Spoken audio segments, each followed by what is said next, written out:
Marshal Nedelin, who just minutes earlier had been personally overseeing the launch preparations, disappeared in this blazing trap. Nothing recognizable was left of his body. The only things found among the wreckage were a piece of his overcoat, a single shoulder board, and the melted casing of his watch. The hands were frozen at 1843. Don't forget to like, subscribe, and leave a comment.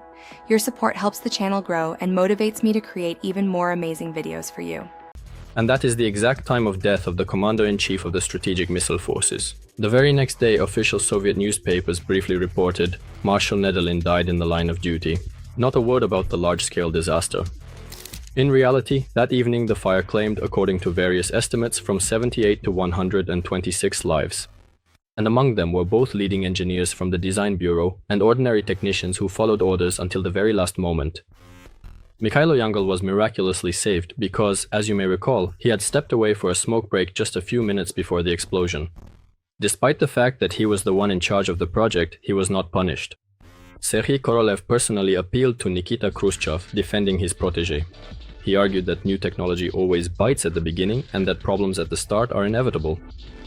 After the tragedy, a strict list of new requirements and regulations was introduced.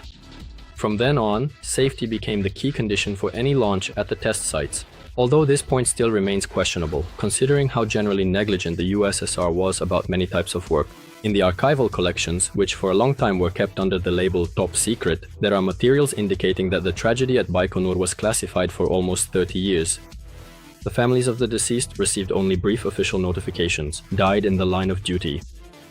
Among the victims was Lev Abramovich Berlin, a designer of rocket and space technology, and deputy chief designer under Yangel. In one of the discovered documents issued by the military unit, it is dryly stated, Comrade Lev Abramovich Berlin died in the line of duty on October 24, 1960,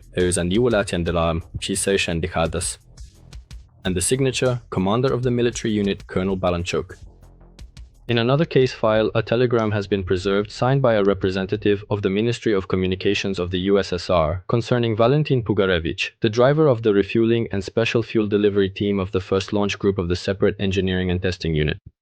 The text of the telegram is no less dry and emotionless. Your husband, Pugarevich Valentin, died in the line of duty. The funeral will take place on the 27th of October. No explanations or details, just dry official language that concealed the horror of a large-scale catastrophe. The press at that time reported something completely different. An article about Marshal Mitrofan Nedelin was published with a sensational headline but with a completely false cause of death. He died in an aviation accident.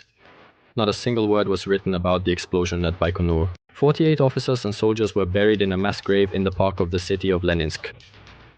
The civilian specialists whose bodies could be identified were sent back to their hometowns, to various cities and villages across the Soviet Union. They were buried without any honorary ceremonies or military salutes.